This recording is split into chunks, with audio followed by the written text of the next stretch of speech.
Setiap negara peminjam itu menyerahkan agunan Jaminan. yang bersifat rahasia, dan dokumen-dokumen jaminan itu hanya disimpan oleh Cina. Akan ada sesuatu yang diambil kalau memang itu gagal bayar. Iya, iya. Bahkan kalau terjadi perubahan hukum, ya, yang signifikan merugikan Cina, itu tertulis di situ.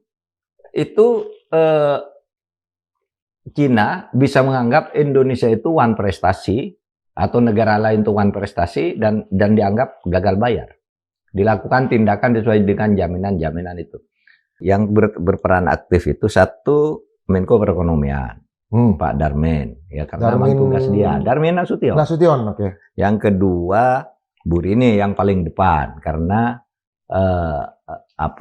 BUMN. Ya. Lalu ada Menteri Perhubungan yang diganti itu Sumadi, Budi Karya Sumadi. Budi Karya Sumadi. Ya, Budi Karya Sumadi. Lalu ada Sofyan Jalil.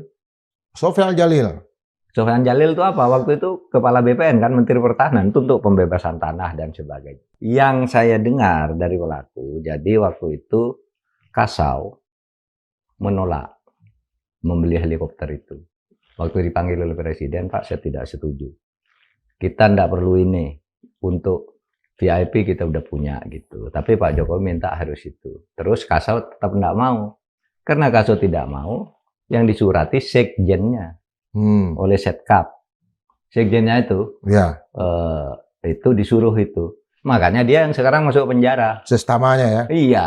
Cerita dari PT Pindad senjata itu. Kan aparat kita itu, kepolisian perlu jenis senjata tertentu. Ini spesifikasinya ini. Lalu yang aneh itu, di dalam tender itu yang menang Pindad sebenarnya. Dari keseluruhan itu, paling murah lah. Tapi ternyata yang menang Singapura. Sesudah Singapura menang ini, beli ke Pindad, dijual ke aparat kita. Model-model Indonesia itu begitu itu.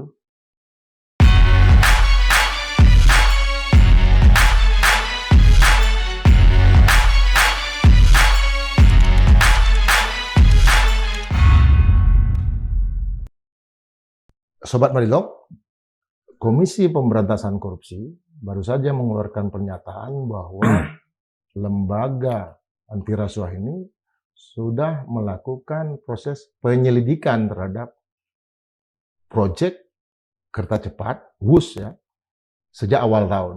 Kita tidak tahu sejak tanggal berapa. Artinya ada respon yang sudah dilakukan sebelumnya gitu. Nah, tentu masalah ini begitu menghoyak ya publik, terutama sejak 2 minggu terakhir.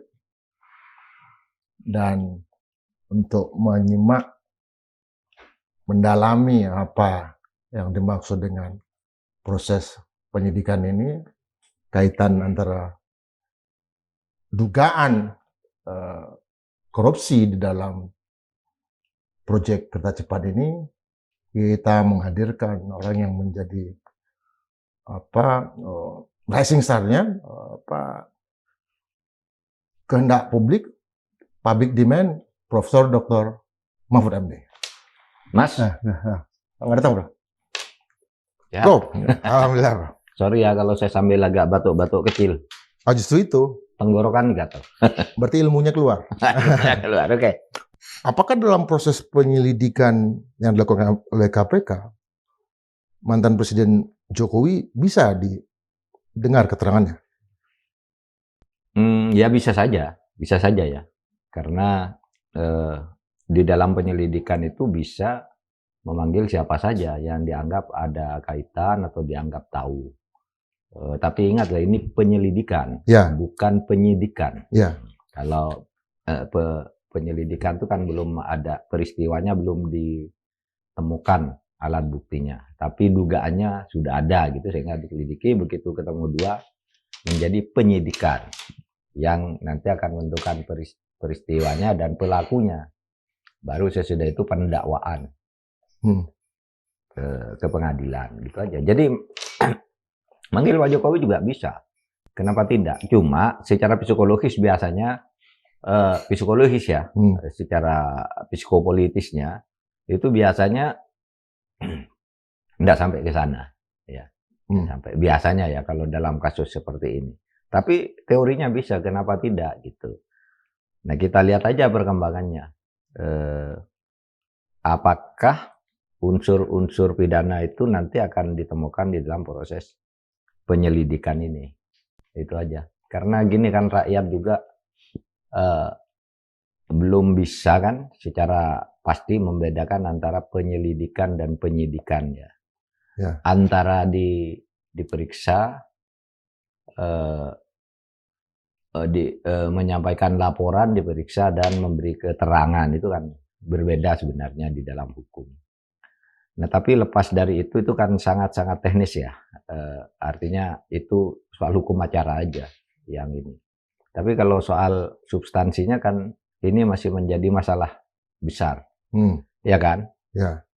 Apakah bisa ditemukan unsur-unsur pidana di situ nantinya sebagai dugaan awal? Kalau melihat dari gegap gempita ini, ya tanpa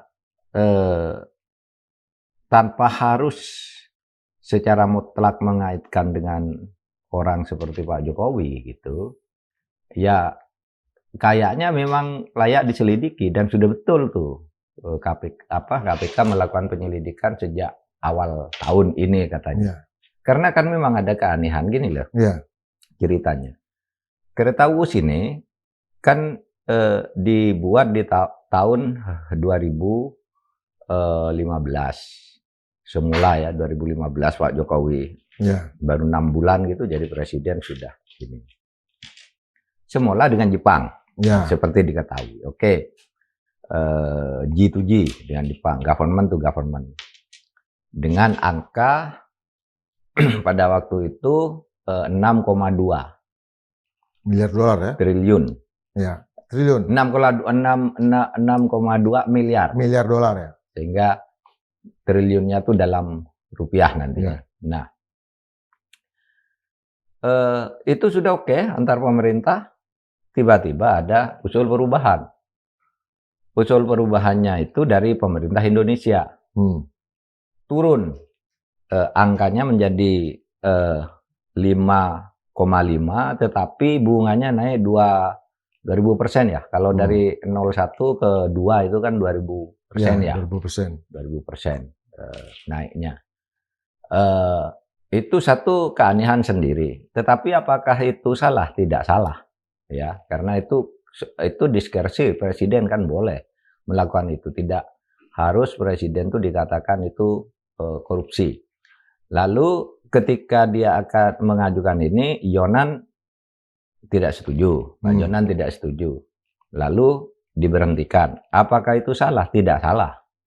Apa salahnya seorang presiden mengganti menteri? Itu hak prerogatif gitu. Itu hak prerogatif. Lalu sesudah itu diganti menteri, lalu jalanlah itu dengan Jepang yang tadi. Ya.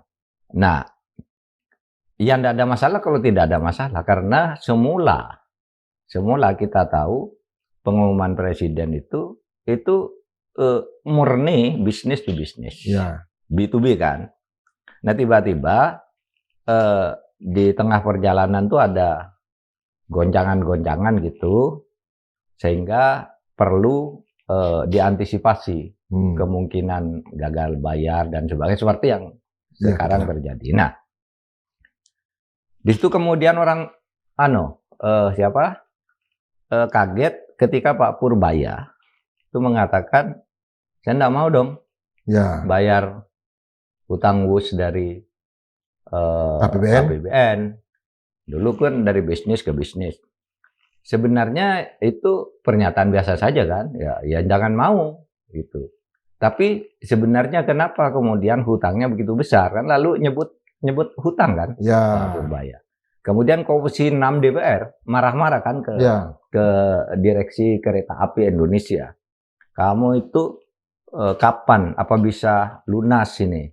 Wong setiap tahun bunganya saja 2,2 triliun. Kamu paling banyak 1, triliun terus sampai berapa puluh tahun ini bisa lunas kereta ini. Nah, terus jadi masalah. Nah, disitulah kemudian masyarakat muncul, oh, ini masalahnya begini. Siapa masalah itu? Satu, dulu kok tiba-tiba pindah ke Cina. Dulu tidak dipersoalkan. Kok harganya begitu tinggi, kok mau saja, kan gitu. Jangan-jangan ini ada main, kan gitu. Kenapa dibilang ada main?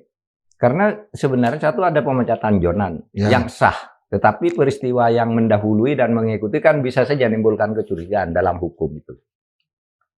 Ini dipecat karena termasuk Andrinov Taniago kan? Juga dipecat juga. Andrinov Taniago yang juga tidak setuju juga kan waktu itu. Termasuk Rizal Ramli kemudian. Jadi, tapi yang kemudian di dalam. Jadi proses penyelidikannya yang dicari indikasi itu. Iya. Prof. Kenapa ini harganya kok mahal?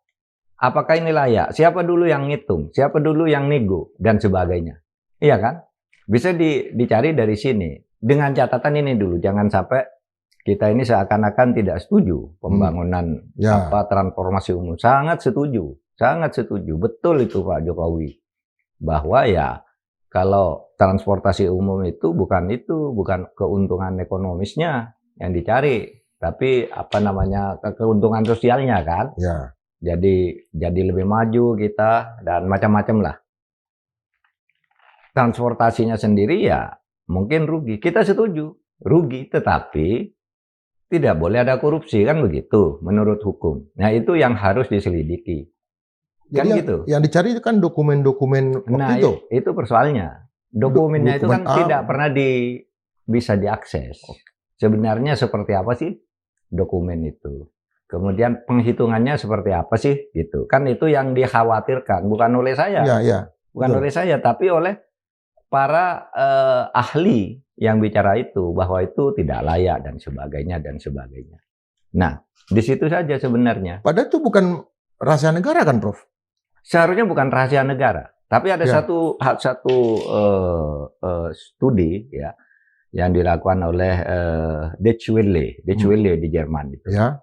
Yang dia melakukan studi terhadap kontrak-kontrak rahasia yang dilakukan oleh Cina terhadap 24 negara lain. 142 kontrak terhadap 24 negara lain.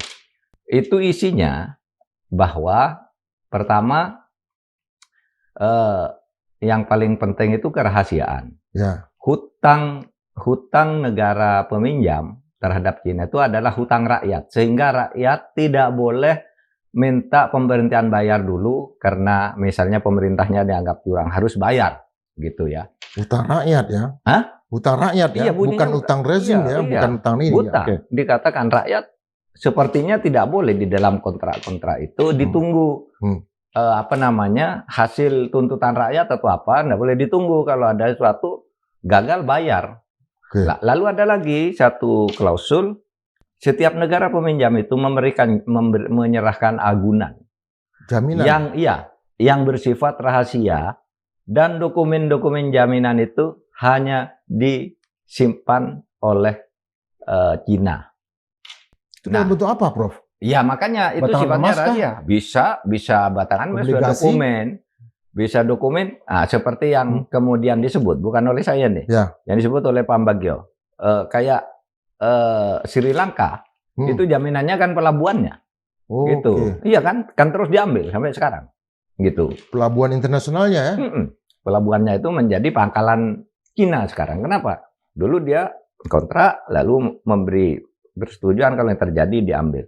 Nah, kita tidak tahu apakah Indonesia memberi jaminan itu. Artinya tapi mungkin akan ada sesuatu yang diambil kalau memang itu gagal bayar. Iya. Bahkan kalau terjadi perubahan hukum, ya, yang signifikan merugikan Cina, itu tertulis di situ. Itu Cina bisa menganggap Indonesia itu wan prestasi atau negara lain itu wan prestasi dan dianggap gagal bayar. Dilakukan tindakan sesuai dengan jaminan-jaminan itu. Nah ini yang yang merupakan hasil studi terhadap dokumen-dokumen ini. Kita tidak berharap itu atau tidak harus menuding bahwa itu terjadi ke Indonesia, tapi itu terjadi oleh Cina ke negara lain sementara kita tidak tahu dokumennya. Jadi oleh sebab itu menurut saya ya dokumen itu harus dicari lebih dulu gitu oleh KPK, baru orang-orang yang terlibat. Kalau tidak salah Prof, Komisi Pengawas Persaingan Usaha kan sudah lama mendalami kasus ini juga. Nah, artinya KPK harus bekerja sama ke KPK. PPU kan agak tumpul. Iya. Dalam arti kemampuannya untuk mengeksekusi. Bagaimana menurut Prof? Ya bisa KPK memanggil kan. KPK itu sebagai lembaga penegak hukum bisa manggil siapa saja. Apalagi cuma KPPU. DPR pun bisa dipanggil. Presiden pun bisa tadi. Presiden pun bisa tadi. Ya. Harus mulai dari dokumen itu lalu dicari kejanggalan-kejanggalan. Perubahan angka, siapa yang menghitung, kenapa hitungannya segitu. Emang ada yang mengatakan ya jangan dibandingkan dong hutang atau biaya membangun kereta api di Indonesia dan di Arab Saudi misalnya. Arab Saudi. Ya memang tidak dibandingkan karena di sana pasti lebih murah karena di sana kan tidak ada pembebasan tanah. Tanah milik negara. Tanah milik negara, malah di sana bukan tanah tuh batu. Batu ya. Tinggal membangun. Lebih murah sudah kuat kan konstruksi bawahnya karena batu. Nah, itu bisa lebih murah, tapi tidak begitu juga kalau kita membandingkan dengan Indonesia. Kok begitu caranya? Apalagi pemerintah tuh mengatakan ini bisnis to bisnis, sehingga benar Pak Purbaya itu mengatakan ya enggak bayar saya, itu biar diurus oleh Danantara aja. Itu benar saja sebenarnya kan normatif ya. Tetapi kemudian menimbulkan pertanyaan, kenapa pernyataan ini lalu muncul sesudah ada isu enggak mampu bayar? Lah, kita baru tahu juga, betul, bahwa ternyata pada tanggal 31 Agustus itu pemerintah melalui peraturan Menteri Keuangan nomor 89 itu mengatur tentang mekanisme pemberian jaminan hutang-hutang kereta api Indonesia dengan pihak lain. Berarti ini sudah mau masuk ke negara, bukan bisnis to bisnis lagi. Betul, ada sejumlah regulasi, terutama di Kementerian Keuangan, yang menggeser B2B menjadi B2G. Iya. Bukan hanya satu peraturan, tapi ada kawan-kawan yang menganalisis banyak sekali. Artinya, memang ini sudah sangat sistematis nih, Prof. Iya, sudah sangat sistematis. Dan orang lalu bertanya siapa sih yang melakukan itu kan gitu. Itu yang harus diselidiki. Baru sesudah itu lalu bisa didalami lagi. Kenapa bisa terjadi ini, kenapa terjadi ini, gitu kan bisa. Artinya Prof ingin mengatakan bahwa selain Pak Joko Widodo, Menteri Keuangan waktu itu Bu Sri Mulyani juga pihak yang bisa dimintai keterangan oleh KPK. Iya, kalau kemudian nanti sudah diduga agak kuat, nanti bisa aja diperiksa, bukan hanya dimintai keterangan. Kalau minta keterangan itu kan ya sudah kamu bercanda. Kalau dalam proses penyelidikan bisa diperiksa. Dalam proses penyelidikan belum ya kan? Nanti, dalam proses penyelidikan bisa. Dalam penyelidikan Bu Sri Mulyani diperiksa. Diperiksa ya. Kalau diperiksa itu sudah ada kaitan. Sudah ada kaitan dengan munculnya kebijakan dan peristiwa itu biasanya. Nah, tapi kalau menurut dokumen-dokumen pemberitaan yang saya baca, kayaknya Menteri Keuangan enggak terlalu aktif di situ. Menteri BUMN? Tahu. Kenapa? Menteri Justru Menteri BUMN, Bu Rini ini yang di situ selalu ini. Ada juga bilang LBP, Luhut Binsar Panjaitan. Itu enggak juga. Karena terakhir ya. Iya, LBP itu kan baru. Chief of Command-nya justru Bu Rini kan? Iya. Waktu Bu Rini Pak Luhut belum apa-apa. Dia kan jadi KSP saja terlambat. Sesudah itu pindah ke Menko Polhukam. Tidak ada kaitannya dengan ini. Tapi yang saya tahu, sesudah bermasalah ini, di musim COVID itu Pak Luhut ditunjuk Tolong ini selesaikan Pak Luhut. Nah di situ Pak Luhut bilang, waduh, barang ini sudah busuk gitu. Iya kan Pak Luhut bilang barang sudah busuk karena memang itu bermasalah. Apa yang dilakukan oleh Pak Luhut untuk membersihkan barang yang busuk ini? Saya tidak tahu. Apa ada juga potensi pelanggaran hukumnya? Saya belum tahu. Dia kan baru bicara restrukturisasi kan. Kalau restrukturisasi itu kan sebenarnya hanya menunda masalah kan? Ya kan jaminan sudah dipegang sama Cina. Iya makanya. Apa yang mau direstrukturisasi? Perpanjangan. Ya, perpanjangan oke. Kalau itu kan tidak menyelesaikan masalah kan, hanya menunda saja kan. Kalau cuma perpanjangan dari 45 tahun menjadi 60 tahun misalnya. Kan utangnya tetap. Masalahnya bukan perpanjangan atau tidak. Menurut saya negara ini bisa membayar tanpa perpanjangan daripada perpanjangan kan gitu. Tetapi masalah yang terjadi ini mengapa? Ini bisa terjadi seperti ini. Seperti apa kontraknya? Rakyat kan harus tahu. Gitu. Dalam buku, dalam tanda kutip memoir yang ditulis oleh Andrinov Canyoago ya. Andrinov ya. Andrinov ya. Mantan Bappenas. Kepala Bappenas. Kan dia melihat salah satunya pertarungan antara Jepang dengan Cina. Salah satunya dia Jepang ingin bikin pelabuhan di Karawang itu. Andrinov lebih pro ke sana tapi masuk lagi Cina. Lalu ada lagi kehendak Cina yang ingin membangun jalan tol di Selat Sunda. Nah, itu yang torpedo juga ditolak juga sama Andrinov. Artinya memang lobby-lobby seperti ini terjadi ya, Prof? Iya, terjadi. Dan itu bukan di tingkat presiden. Kalau saya ya secara psikologis kan dulu Mas Indra dan kita tahu semua, Presiden Jokowi itu dulunya kan lugu sekali ya, polos kan, nggak punya atensi lah terhadap korupsi atau apa di awal-awal itu kan begitu, sehingga saya menduga pemainnya kalau menggoda korupsi di level berikutnya, tidak di tingkat presiden, karena ini yang lobby, ini yang mengusulkan dan sebagainya kan, yang harus diselidiki tertuju ke situ. Tinggal nanti apakah ada kaitan dengan atas atau samping dan sebagainya pasti akan ketemu sendiri nanti kan. Kalau penyelidikannya benar. Satu contoh nih Prof, mungkin Prof bisa cerita sebagai Menko dulu. Pengadaan helikopter kan dulu kan rencananya helikopter presiden tapi nggak jadi helikopter VIP yang di Halim itu kan. Kemudian ada nggak terkait dengan Menko? Gimana tuh caranya, Prof? Sebesar 700 miliar. Iya, saya tidak tahu yang helikopter itu. Karena itu kasusnya kan udah ke pengadilan ya. Yang saya dengar dari pelaku, jadi waktu itu Kasau menolak membeli helikopter itu. Waktu dipanggil oleh presiden, Pak, saya tidak setuju. Kita tidak perlu ini untuk VIP kita udah punya gitu. Tapi Pak Jokowi minta harus itu. Terus Kasau tetap tidak mau. Karena Kasau tidak mau, yang disurati sekjennya oleh Setkap. Sekjennya itu itu disuruh itu. Makanya dia yang sekarang masuk penjara. Sestamanya ya? Iya. Dia masuk penjara loh itu. Karena itu kan. Betul. Karena dia yang melaksanakan. Kalau ketika ditanya, kenapa kamu melaksanakan? Oh, saya tidak setuju, ada surat bahwa saya diperintah ini. Gitu kan. Itu cerita dari Pak.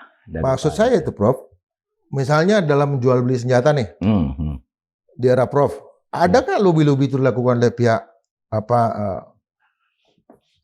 pebisnis ini, baik dari dalam atau dari luar negeri ke kantor Menko Pol? Oh, kalau saya Menko Polhukam enggak ada, karena kita enggak mengurusi pembelian senjata.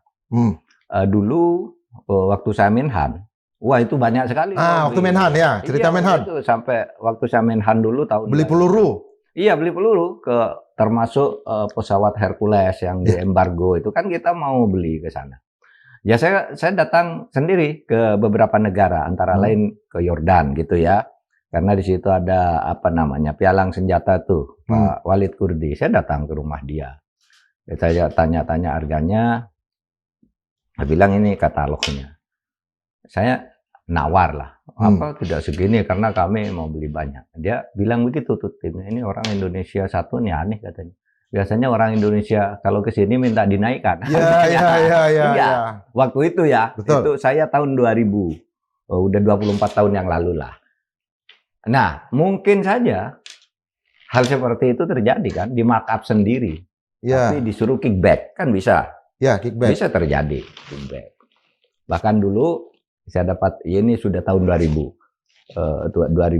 waktu saya Menhan. Saya dapat cerita dari PT Pindad, senjata itu. Kan aparat kita itu, kepolisian perlu jenis senjata tertentu. Ini spesifikasinya ini. Lalu yang aneh itu, di dalam tender itu yang menang Pindad sebenarnya. Dari keseluruhan itu, paling murah lah. Tapi ternyata yang menang Singapura. Yang dimenangkan, yang paling murah Pindad, kualifikasinya Pindad, tapi yang menang Singapura. Yang menang Singapura. Alasannya ininya enggak cocok gitu. Skrupnya padahal itu bisa diganti juga. Tapi yang terjadi yang aneh bukan apa-apa. Sesudah Singapura menang ini, beli ke Pindad, dijual ke aparat kita. Ya. Itu dulu cerita orang Pindad di zaman dulu, dan itu ada anggota DPR yang memberitahu saya dari TNI, namanya Pak Ferry Tinggogo. Itu Pak, betul katanya. Ya. Nah, model-model Indonesia itu begitu itu. Termasuk pembelian kapal perang dulu ke Jerman kan, Prof? Bisa jadi. Kita tahu Tampomas juga kapal bekas, kata Iwan Fals kan? Termasuk juga kapal selam. Nah, yang tenggelam itu? Iya, bisa jadi kan? Terjadi masih terjadi hal-hal seperti itu. Memakapkan bisa. Di eranya Prof itu gimana cara itu memang Prof sendiri ya? Waktu itu saya jalan sendiri, tapi saya tidak berbelanja sendiri. Waktu itu zaman saya ada butuh apa, tapi kita kontrol harganya. Itu kalau sudah cocok dengan standar studi tempat kita suruh beli sendiri. Jadi Menhan tidak melakukan transaksi waktu saya. Langsung semua kepala angkatan, kamu perlu apa, di mana anggarannya, lalu dia minta izin, mohon izin, ini mau direalisasikan. Di sana sudah ada sendiri. Kuasa pengguna anggaran, tim negonya sudah sendiri. Waktu itu kan awal reformasi ya, jadi semua tertib gitu, yang begitu itu. Dan duitnya masih terbatas juga duitnya masih terbatas. Karena kita mengalami krisis ya, Prof. Nah, artinya dalam proses penyelidikan ini selain mungkin Burini. Selain Burini siapa kira-kira yang kalau di dalam dokumen itu yang berperan aktif itu satu Menko Perekonomian, Pak Darmin, ya karena memang tugas dia. Darmin Nasution. Yang kedua Burini yang paling depan karena BUMN. Lalu ada Menteri Perhubungan yang diganti itu Sumadi, Budi Karya Sumadi. Ya, Budi Karya Sumadi. Lalu ada Sofyan Jalil. Sofyan Jalil itu apa? Waktu itu Kepala BPN kan, Menteri Pertahanan, itu untuk pembebasan tanah dan sebagainya. Nah, di dalam berita-berita rapat-rapat tentang itu, sesudah oh ini ikut rapat tanggal sekian, ini tanggal sekian, ini tanggal sekian, dan sebagainya. Bahkan juga ada beberapa pejabat lain, saya sudah lupa lah ya. Mestinya itu kan terbuka kan? Mestinya. Sekarang kan kalau misalnya kita baca misalnya dokumen letter of intent dengan IMF itu semua surat menyurat kita bisa akses. Sekarang suratnya Pak Budiono, Drojatun, apa yang kita minta, berapa duit yang dikasih, segala macam itu kan semua terbuka sekarang. Betul. Tapi kan dengan Cina ada asas kerahasiaan itu. Maka kita tidak pernah tahu. Ini apalagi pada waktu itu, ingat kan, nggak bisa konsultasi dengan DPR secara terbuka karena waktu itu Rini Sumarno itu ditolak oleh DPR sebagai menteri, masih ingat kan? Iya kan, Rini Sumarno kan nggak pernah datang ke DPR karena DPR minta kepada Presiden agar mereshuffle Bu Rini kan. Presiden nggak mau, sehingga setiap ada raker dengan BUMN itu bukan Bu Rini, orang yang di bawahnya lagi. Atau diwakili oleh Bu Sri Mulyani. Nggak pernah loh Bu Rini itu. Ad interim yang datang ya? Iya, nggak ad interim juga. Bukan ad interim karena dia ada di dalam. Tapi DPR nggak mau kalau Bu Rini yang datang. Iya. Jadi cerita ini nggak terbuka juga di DPR. Karena Bu Rininya nggak ada berita-berita merembukkan soal anggaran besar ini dengan DPR. Ini Komisi 6 ya? Iya. Kita bisa telusuri itu siapa ketua komisinya, wakil ketua dan segala macam nanti. Iya. Itu juga bisa dimintain keterangan sama KPK? Bisa dong. Semua kan kalau menghimpun bahan, agar membuat perkara menjadi terang itu kan dia bisa manggil siapa saja. Dan yang dipanggil harus datang kalau dipanggil KPK dimintai keterangan ya. Tapi kalau tahu sesuatu dia tidak wajib melapor. Kalau dipanggil ya harus datang. Seperti saya misalnya katanya mau suruh lapor, enggak mau saya lapor. Tapi kalau mau dipanggil saya datang. Saya akan cerita di sana apanya gitu. Untuk kepentingan negara ini, Prof. Kita ingat dulu waktu kasus Bill Clinton, Monica Lewinsky. Kan banyak sekali orang dipanggil. Ya. Sampai dokumen proses itu kan sampai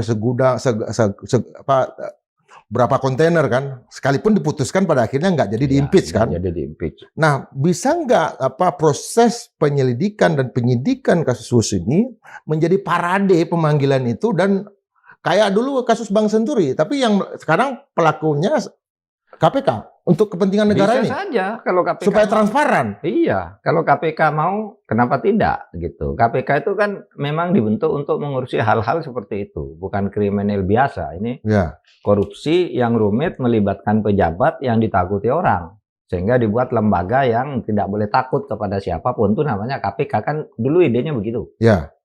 Sehingga disebut situ dia nangani pejabat korupsi nyangkut pejabat dengan jumlah di atas sekian. Itu kan pada waktu itu ya tahun 2000 itu kan uang 1 miliar gede ya. Sekarang kecil. Dulu kan KPK kan cuma di 1 miliar ya. Iya. Sekarang triliunan, Prof. Sekarang triliunan. Bingung kita.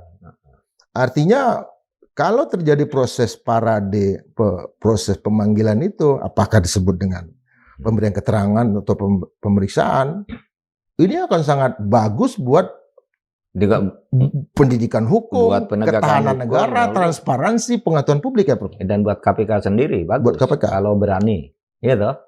Nah persoalannya dia mau enggak melakukan itu. Ini kan sebenarnya itu tadi tinggal parade pemanggilan aja. Ini dulu yang ikut apa, yang ikut ke Cina siapa, yang menyerahkan, yang menghitung ininya anggarannya siapa kan. Konon anggarannya itu cuma 1 atau 2 lembar kertas gitu, ini anggarannya gitu, lalu tidak ada dokumen tebal yang menyertai hitungan itu katanya enggak. Enggak ada appendixnya ya? Enggak ada appendixnya. Konon ya, kita kan enggak tahu makanya harus dipanggil semua. Gitu. Saya kan ingat dulu itu masalah yang kita hadapin sebelum malaria dengan perusahaan-perusahaan Jepang kan. Kan mereka bikin ini sendiri, laporan keuangan mereka bikin dalam bahasa Jepang. Ya. Kan Prof ingat itu kan, ingat, sehingga tahun 74 kan itu. Ya 74 sehingga orang Indonesia entah untung entah rugi nggak tahu karena mereka bikin dalam bahasa Jepang. Akhirnya muncul peristiwa malaria. Nah, kita tentu juga nggak mau ini menjadi sentimen menjadi konflik antar negara ya. Apa yang bisa dilakukan lagi selain KPK, Prof? Gini. Konflik antar negara saya kira tidak bakal terjadi karena tidak imbang. Nggak imbang gimana Indonesia mau benturan dengan Cina? Bank of China loh. Iya. Selalu bicara Natuna aja kita selalu menghindar untuk itu. Bicara sudah seperti sekarang aja saling mengklaim tapi tidak ada penyelesaian. Beda dengan negara lain kan menggugat Cina kan ke peradilan internasional dan menang tuh 7 negara. Indonesia tidak masuk di situ karena WTO ya. Jadi menurut saya ini pun Indonesia tidak bakal berani konfrontasi dengan Cina. Kan Indonesia salah juga sudah menandatangani kan. Ya. Kalau memang ada kesalahan ya Indonesia kenapa dulu mau? Ini kan di dalam hukum ada kebebasan berkontrak. Anda bebas menerima yang saya usulkan. Nah, sekarang saya usulkan sudah Anda terima kan berarti mengikat Anda. Kan begitu Cina kan bisa mengatakan gitu. Oleh sebab itu penyelesaiannya memang negosiasi. Artinya apa? Dengan Cina kita tetap wajib membayar sesuai dengan kontrak. Karena kontrak itu berlaku sebagai undang-undang. Dengan Cina tidak boleh. Kita nyalahkan Cina, saya tidak mau bayar, kamu curang, tidak bisa, harus bayar. Ini bayar, terus ini tindak yang ke dalam ini loh. Dulu siapa yang membuat kita harus bayar segitu? Bayarnya tetap bayar. Ya. Cina bisa mengambil langkah apapun kalau melihat itu. Gitu kan? Betul. Dulu dibuat secara sadar, bersama, kamu tanda tangan. Kan gitu. Itu tetap harus. Makanya restrukturisasi itu memang satu-satunya cara yang sekarang sudah ditulis oleh Cina, tetapi ingat, restrukturisasi itu tidak mengurangi hutang. Tidak mengurangi dan tidak menyelesaikan masalah sebelumnya. Kan gitu. Artinya kita pisahkan masalah ini dengan Cina. Nah, yang ininya harus memang betul-betul ditelusuri ya. Iya. Kenapa masalah kereta cepat ini begitu menarik bagi publik, Prof? Iya, karena kan besar nilainya, 116 triliun kan untuk nilai sekarang. Dan itu sumber satu lagi ini sumber paling modern katanya. Teknologi yang pertama kalinya di Asia Tenggara kata Presiden kan waktu meresmikan. Iya, mungkin banyak hal ya. Pertama, anggarannya besar. Yang kedua, mungkin ada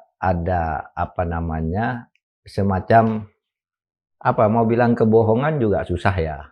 Tapi kalau dibilang tidak bohong juga susah. Misalnya dulu dikatakan B2B, sekarang pemerintah harus turun tangan, misalnya kan. Itu kan apalagi lalu disusul dengan peraturan Menteri Keuangan yang khusus menyebut kontrak-kontrak kereta api Indonesia, penjaminan terhadap kontrak-kontrak kereta api Indonesia. Itu kan berarti sudah mengantisipasi APBN kan, negara kan yang turun, bukan lagi bisnisnya. Nah, itu juga menimbulkan kehebohan gitu. Itu aja sebenarnya masalahnya. Apa ketika Prof kemarin bertemu dengan para purnawirawan Jenderal TNI dan Polri, masalah WUS ini juga dibicarakan? Enggak. Apa yang dibicarakan, Prof? Mereka hanya bicara tentang reformasi Polri. Jadi begini, saya cerita dulu ya. Ya, silakan, Prof. Saya ini kan resmi diminta didatangi oleh pemerintah untuk Teddy yang datang kan? Teddy kan yang datang. Teddy yang datang. Ya. Pokoknya Pak Presiden minta bantuan Pak Mahfud untuk ikut dalam reformasi Polri ini. Karena ini menjadi perhatian Presiden. Presiden kan banyak tugasnya tuh, reformasi politik, apalagi kan banyak kan. Apalagi banyak putusan MK yang menghendaki ada beberapa perbaikan. Nah, Pak Mahfud minta di polisi ini. Oh, saya mau di polisi, saya bilang. Karena itu kan ad hoc saja kalau tim begitu tuh, paling 3 bulan dalam pikiran saya kan, 3 bulan. Habis itu pembicaraan tim nih berjalan, namanya komite reformasi. Komite ini digarap di istana, dan istana mengonfirmasi kan, Menteri Sekretaris Negara Pak Yusril sudah mengatakan ini sebentar lagi mau ini. Itu jalan sendiri. Di tengah masyarakat situasinya lebih dinamis. Kan semuanya ingin mereformasi Polri. Polri bikin tim transformasi reformasi sendiri. Dan sekarang udah selesai. Nah, di tengah masyarakat timbul masalah. Kalau tidak ada reformasi terhadap Polri itu tanpa ada perubahan struktural. Pergantian Kapolri lah ya? Bukan? Kalau itu reposisi. Reposisi, perubahan struktural itu hubungan Polri dengan negara, dengan pemerintah. Ada yang mengatakan selama ini Polri itu tidak punya akuntabilitas politik. Karena langsung ke Presiden. Ada yang ingin agar Polri ini dikembalikan menjadi seperti Panglima TNI. Ada partnernya di Menteri Pertahanan, kan gitu kan. Tapi sebagian bilang reformasi Polri itu struktural udah selesai. Karena masalah itu sudah sudah dibicarakan dulu. Nah, orang yang datang ke saya ini, yang TNI ikut arus, usul lah, ya semuanya bagus, semuanya ingin Polri itu bagus. Pak, ya inginnya itu agar Polri itu di bawah sebuah kementerian, gitu. Alasannya ini dan di berbagai negara gini gitu. Masuk akal dan betul. Nah, besoknya datang lagi jenderal-jenderal Polri, inginnya sebaliknya. Pokoknya Pak, tidak usah nyentuh struktural lah istilahnya. Ini loh masalahnya, kami sampaikan perbaikannya. Bagus juga. Artinya yang purnawirawan Polri ini ingin tetap Polri di bawah Presiden? Iya, langsung di bawah Presiden. Karena masalahnya itu tidak terletak di struktur, masalahnya kan di kultur dan mungkin instrumen ya. Beberapa instrumen perlu diperbaiki. Selama ini Bapak coba saya bersimulasi. Saya punya 20 catatan betapa TNI ini, Polri ini rusak gitu ya. Pelanggaran ini, pelanggaran itu, dan sebagainya. Kalau dicari satu, apa ini hubungannya dengan struktural? Nggak ada. Itu perilaku aja. Berarti kultur, bukan strukturnya, kata mereka. Kata mereka. Ya, tapi ada yang mengatakan, loh, mana ada satu negara nggak punya akuntabilitas politik? TNI itu profesional, langsung di bawah presiden, panglimanya, tapi akuntabilitas politiknya kan ada Menhan. Lalu polisi siapa nih akuntabilitas politiknya? Gitu. Nah, perdebatan ini yang saya tampung. Saya katakan saya mendengar aja dulu ya. Saya mendengar, saya tidak dulu menyatakan apa-apa karena juga belum jelas tuh dari istana maunya apa. Kan kalau nanti udah jadi harus tahu maunya presiden apa sih. Tapi harus aspirasi ke Prof itu udah banyak. Banyak banget, bukan hanya TNI Polri. Ya, LSM ya, datang, mereka sangat berharap. Iya. Prof bisa menyampaikan pemikiran mereka, positioning paper mereka, betul. Dan evaluasi mereka, riset mereka. Sudah satu meja sekarang, Mas Indra. Tuh usul-usul dari orang tua. Sudah semeja? Iya, sudah semeja. Harus ada yang bantu bacain tuh, Prof. Iya, sudah. Tapi kan belum resmi. Saya sudah mulai tandai. Nanti kalau itu kan harus ada tim yang memilah-milah itu ya. Semuanya niatnya baik. Semuanya niatnya mengatakan Polri sekarang ini dalam situasi terburuk di dalam sepanjang sejarahnya. Termasuk para pejabat purnawirawan Polri. Itu yang datang, Pak, tidak pernah Polri sejelek ini. Oleh sebab itu memang perlu reformasi, tapi tidak usah struktural kan gitu yang Panglima, yang Jenderal Polisi itu. Yang ini sama, itu harus direformasi. Yang LSM banyak tuh. Apa ada info dari Prof bahwa salah satu yang dibicarakan oleh Pak Jokowi dengan Pak Presiden tanggal 4 Oktober itu adalah supaya ini bukan hanya ditunda, dibatalkan, tapi ya ditunda atau dibiarkan aja seperti itu. Saya tidak mendengar informasi itu. Saya baca aja di luar, ada spekulasi bahwa Pak Jokowi minta agar Polri tidak diutak-atik gitu. Tapi itu kan spekulasi orang luar. Dan biasanya dari pihak yang selama ini memang tidak suka Pak Jokowi. Ya. Sehingga tidak masuk. Cuma memang gini, Mas Indra.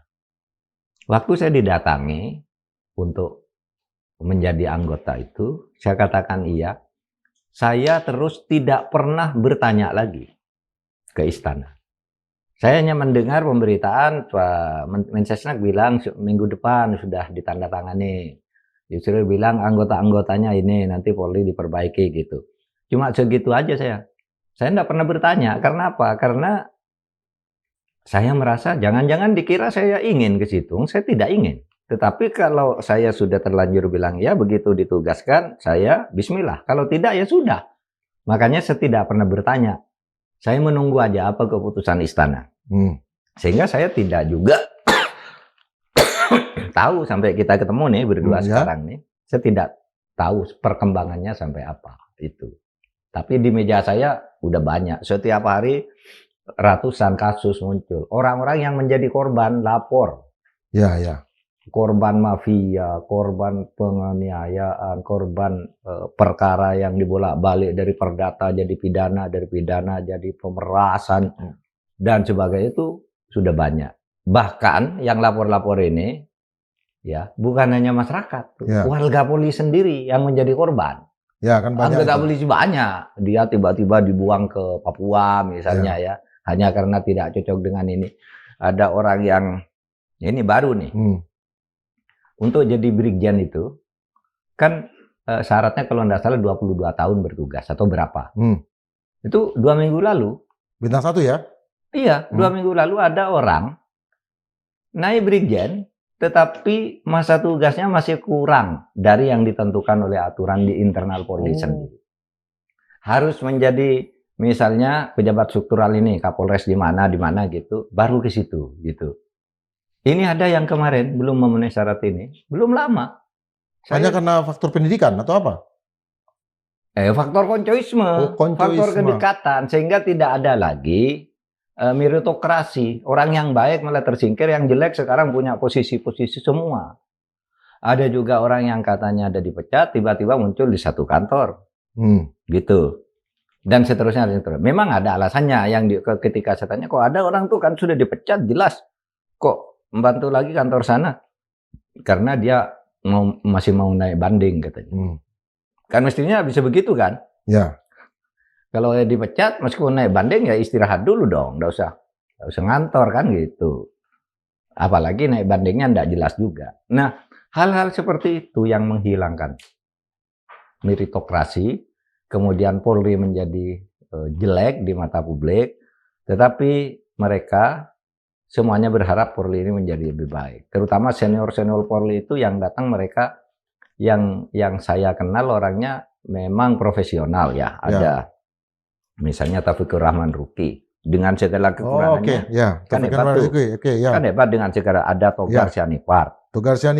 Ada Ito Sumadi. Ito Sumadi ya. Ada Arianto. Ya. Itu ada 9 orang tuh jenderal-jenderal yang saya kenal, reputasinya relatif bagus. Sehingga saya katakan orang ini tulus cinta kepada organisasinya, kepada alma maternya Polri gitu ya. Tapi saya tidak menjanjikan apa-apa juga. Saya kan harus mendengar dari yang lain juga. Saya bilang baru nanti tim itu akan diskusi, lalu kemudian kalau perlu dengar pendapat dulu kan. Kalau memang itu jadi. Gitu aja. Jadi semua kalau Mas Indra juga punya bahan, tolong dikasih ke saya dalam bentuk file aja. Nah, saya nanti membantu Prof aja untuk membaca dokumen yang setumpuk itu menjadi ringkas. Bikin ini ya. Iya.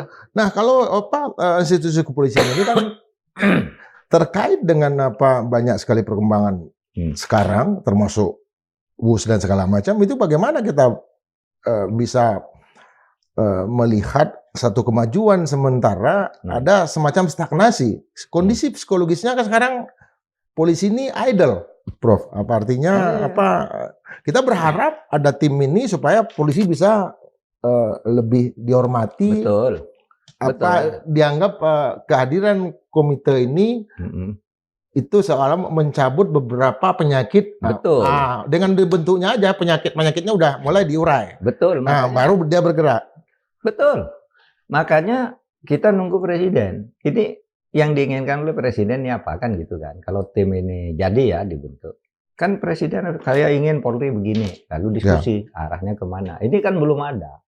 Nah, spekulasi di publik, wah presiden ini sudah mulai ragu nih. Karena ada Polri sudah membuat sendiri. Bisa begitu spekulasi publik yang muncul. Karena Polri kan sudah membuat tuh. Sementara Polri dulu ketika membuat itu mengatakan bahwa mereka menyiapkan ini untuk membantu tim ini. Membantu komite. Artinya mereka lebih duluan prepare terhadap masalah-masalah internal mereka. Betul kan, Prof? Mereka mengatakan begitu. Itu bagus. Menjadi masukan kan? Ya belum tentu kita terima juga kan? Betul. Oleh tim kan tergantung presiden maunya apa kan gitu. Jadi ya jangan-jangan presiden mungkin sudah menganggap itu sudah bagus gitu, sehingga ini mandek, atau mungkin presiden menganggap ini harus lebih tegas gitu. Ntar dulu, disusun dulu agar lebih tegas. Kan bisa juga begitu presiden. Tapi ini kan dalam proses komunikasi massa ini kan janji. Ya memang. Semua orang tahu bahwa ini akan dibentuk. Nama-namanya udah disebut. Ya. Teddy sudah datang ke tempat Prof. Sudah 40 hari. Ya, udah 40 hari dan salah satu nama juga Prof. Jimli kan disebut kalau sama Bang Yusril kan? Yusril juga masuk. Ya, Yusril juga masuk. Artinya ada 2 mantan Kapolri katanya. Artinya kalau ucapan kepala negara janji kayak gini tidak dijalankan, itu berarti kepercayaan akan menurun. Ya, mungkin akan dijalankan cuma masih di style sedemikian rupa, atau mungkin menyerap dulu tim yang punya Polri itu isinya apa, sehingga yang tidak perlu mungkin tidak perlu ditugaskan di sini atau apa, kita tunggu aja lah presiden. Ya, kita juga akan tunggu kalau tim ini terbentuk. Prof akan rajin datang ke sini. Siap. Makasih, Sobat Manilog, agak lancar tadi bicara saya dengan Prof Mahfud MD, karena kita ada pembicaraan juga bahwa ada nanti pemberian gelarkan kepada beliau, tapi itu nantilah kita umumkan untuk kepentingan apa, karena bagaimanapun kehadiran Pak Prof Mahfud kita tahu itu menggelegar dalam panggung apapun, pernyataannya dan bengalnya itu berantem sama KPK dan segala macam.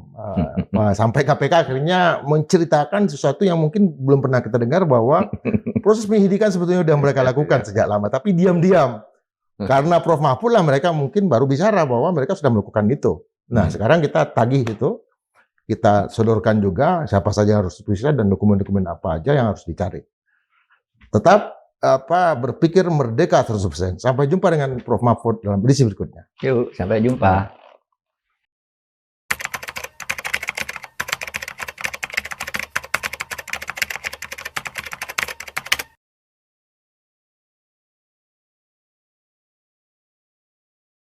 Thank you.